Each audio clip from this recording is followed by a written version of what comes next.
And what is going on now, I see with absolute profound sadness and depression as a betrayal on a generation that attempted to learn from the consequences of the Holocaust. That not only said, yes, there has to be safety for those of Jewish faith, that there had to be reparations for those who were hurt to the extent to which reparations are possible, but that there would be knowledge, consciousness, legal and political instruments, and the will to make that never again, both globally and compelling. And what we see beyond the horrors of the day is the contempt, the disregard, and the complete betrayal of a generation that worked for peace. Some of those are here, some of those are my friends.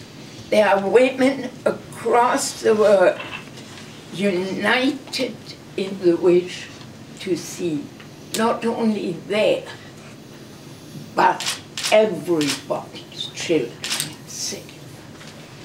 They are the people who know intellectually, legally, and in terms of the evidence of the past 50 years, that making somebody insecure does not make the powerful secure.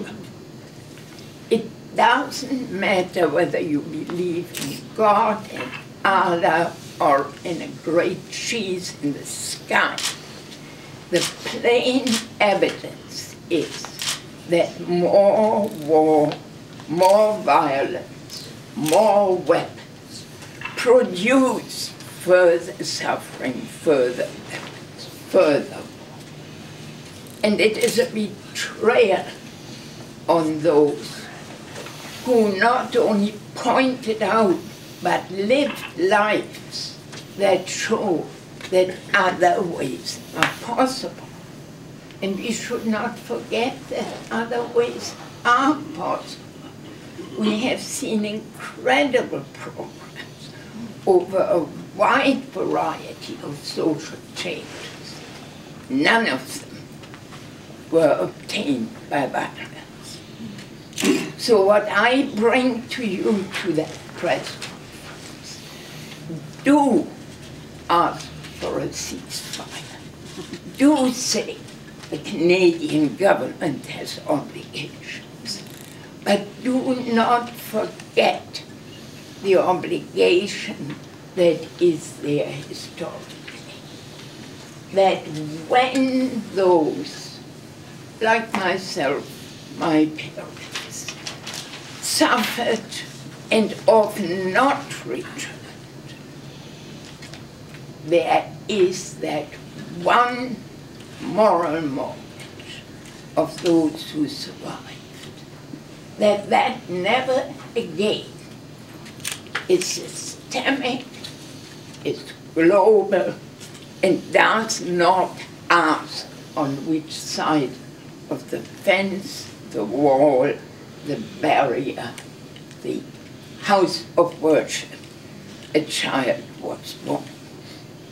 And in your deliberations, in your reporting, do not go easy on those who live in the shadow of the mortgage of the past, which is a moral obligation, and one that was not like the mortgage crisis in the States, taken on by people who knew they couldn't pay back, but by a generation that was blessed with health, with advances in technology, with many, many attempts to bring education, schooling, and opportunity to those who didn't have it before. That is a moral mortgage. And the dismal, despicable default of the elected and non-elected in Canada and the world not to see that their behavior has to be constrained by the moral mortgage that is upon them, and they live because of that. That I would ask you not to forget. Thank you.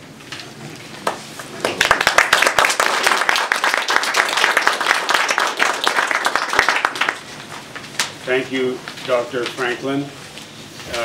Our next speaker is